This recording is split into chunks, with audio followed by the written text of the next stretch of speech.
Good morning mga kasaragaga. Good morning. Ayan guys, maglakad-lakad na naman ako. Kahit mainit. Kasi naglaba ako wala lang palang downy. Kaya nangingi ako sa amo ko na pambili ng downy. Ito. So, magbili tayo ng downy doon sa kanto. Para mabango ang mga nilabahan natin. Ng mga damit. My God. Init. Hindi ako takot sa init guys. Kasi sira ang mukha ko. Sisirain ko pa. Lalo. Kasi wala namang nagmamahal eh. May nagmamahal naman sa akin yung mga magulang ko. Saka sila Madam Toots. Yan. Pangalawa naming mga magulang. Yan. Kagabi nag-enjoy kami. Nag-inuman kami kagabi kasi kagabi may ano doon. Sa Marilog may araw. O araw sa barangay Marilog pa. Nagpaalam kami na magpasyal kami doon. Natakot si Madam baka masaksak kami doon. Yan ang mga magulang concern. Kaya hindi na lang kami pumayag kasi baka ano pang mangyari sa amin. Kasi medyo malayo yun eh. Tapos hindi namin kilala yung mga tao doon. Kasi nagbabaan talaga yung mga siraulo. Baka may mapagtripan kami. Sayang naman ang beauty namin. Kahit ganito ang beauty namin, halagaan namin. Oo. Sayang naman. So nakinig naman kami sa mga magulang namin na wag na lang po kayong pumunta kasi masama ang kutob nila. Kaya hindi na lang kami nagpunta. A few moments later. Binigyan na lang kami ng pang-inom at saka nag-videoke kami. Ayun. Happy. Walang nangyari. Natulog. Bukasan, work na naman siya. O yun lang. Makinig tayo sa mga magulang natin guys. Kay sila man ang sila mang nakakatanda sa atin. Wala namang mawala kung makinig tayo para din yan sa atin, para walang problema, di ba? Para walang problema sa buhay. Kaya yun, nag-inuman na lang kami tatlo. Pagkatapos naubos namin isang longnik, ayun, natulog. Sarapan ng tulog. O di ba? Walang sakit sa ulo. Kasi pumunta pa kami doon. Mahirapan pa kami magsakay pa uwi. Ano sasakyan namin pa uwi, di ba? Wala. So, doon na lang kami sa nag-videoke na lang kami para para safe ang sarili namin. So, yun, nagpapasalamat din ako kay Madam Tucci at saka kay Sir Joel na para sa kaligtasan namin. Diba?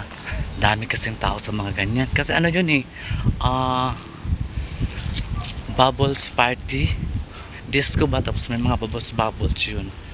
Dami kasing tao yun. Baka maya saksakin ka na hindi mo man kilala at saka hindi mo makikita kung sino. Diba? So, ayun. Doon na lang kami nag-inuman. Hindi na lang kami nagpunta doon. So, happy. A few moments later. Guys, mga kasaragaga vlog, nag-ulan na naman dito sa Marahan. Super lamig talaga guys. Oh, diba? Tapos yung aso namin. Ano po? Talaga guys, ang lamig na. I need hug. Charot. Ulan na talaga dito guys. Sobrang ulan na. Dito sa Marilog, Manahan, Davao City. Ayan.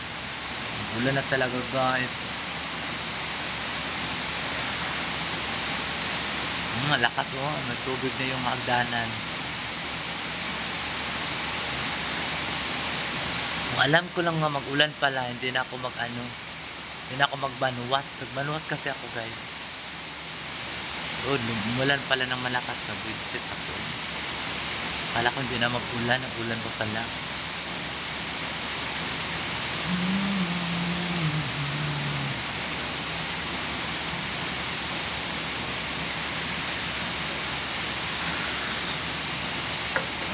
Lamig sobra. I need.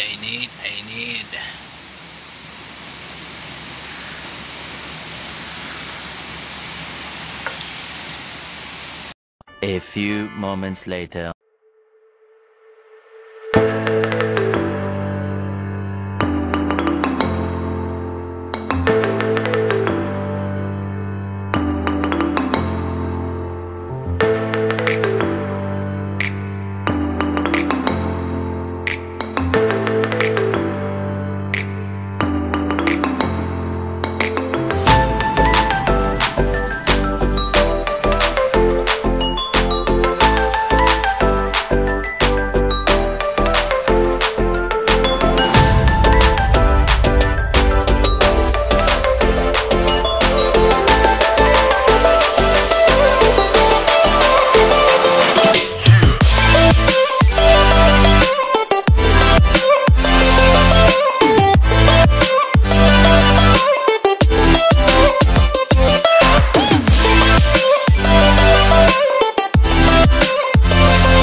A few moments later. Sa Ragaga Vlog ay nakabili na ako ng Downy. Mura lang kasi yung Downy nila dito guys. Tag 8 ang isa. So nakabili na ako ng Downy. So ayan guys, matapos na rin ako maglaba kasi nakabili na ako ng Downy. Meron naman akong nalabahan dito kaya lang wala kasing Downy. Kaya hindi ko pa na siya nasampay. Kailangan mo siya magpabanguhan. Diba? So, tapos na yun ako maglaba guys. So, mag-checka muna tayo guys ha. Ako bilang isang kasambahay ay isang mabait na bakla. At ewan ko ba bakit ugali ko talagang matulungin guys. Ugali ko talagang maawa ako sa mga katulad kong mahirap. Ewan ko ba bakit. Siguro sa ano ko na yan sa blood o dugo. Ayan. Wala kasing hindi kasi masyadong init kasi may hangin man siya. Dito sa Maran kasi guys, kahit gaano kainit kung may hangin, mawala siya. Ewan ko ba kung bakit. Ngayon tingnan nyo ang ng hangin di ba? Lakas ng hangin guys. Sobra talaga ang lakas ng hangin. Sobra mahangin talaga dito sa Maran guys. Kahit mainit at least mahangin siya. Hindi siya sobrang init. So mahangin.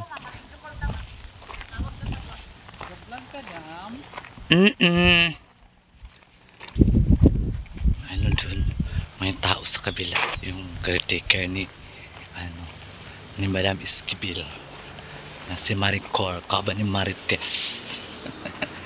May tao doon kaya pinatay ko muna, parang yata private property. Nagkausap siyang kliyente sa nila sa Riders 360 Cafe. Mayroon na kasi nag-open dito ba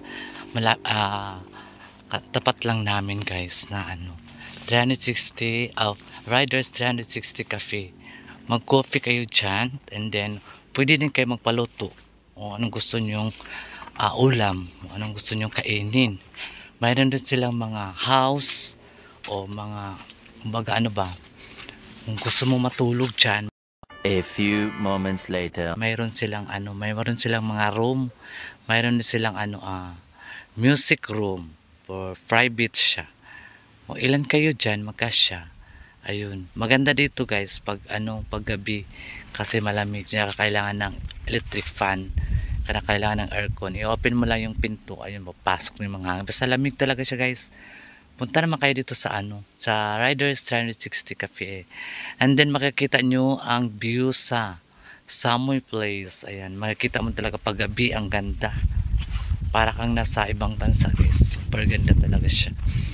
ah, maamis ka sa ganda ng ano, sa view sa Samoy Place o sa White House. Iba yung Samoy Place at saka iba din yung White House. Pero usa lang yung may-ari niyan. Iba lang yung ano, White House kasi guys, doon makita yung mga bulaklak na iba-ibang mga bulaklak. Mga bonsai na bombelia. Bonsai na bombelia o bagumbelia. Tapos mayroon din kami dito good for 20 person. Oo. Mayroon kaming room dito guys. Bali ano yan siya guys. Dik-dik lang siya ba. Mayroon din sa baba. Hilain mo lang siya. Mahigaan ka na doon sa baba. Ayun. So malapit na ako. Ayan. Malapit na ako. Ayan na. Ayan ang White House. So init. Pero okay lang kasi mahangin man. Walang problema. Basta mahangin. Walang problema yan. Kaya mahangin siya.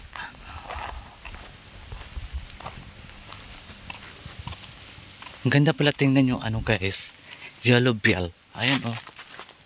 Oh, diba ang yellow bell? Full of flowers kasi guys. Ayun ang sinasabi ko sa iyo. Ang mga kagandahan. Mawala talaga yung mga problema, mga stress sa buhay. Magpunta kayo dito sa ano guys, sa Samoy Place at saka sa White House. Mawala talaga yung stress mo, mga babayarin mo. Mawala talaga siya, promise. Maamis ka talaga sa view namin dito guys. Napakaganda. A few moments later. Guys, thank you so much sa inyong subscribe sa Sara Gaga Vlog.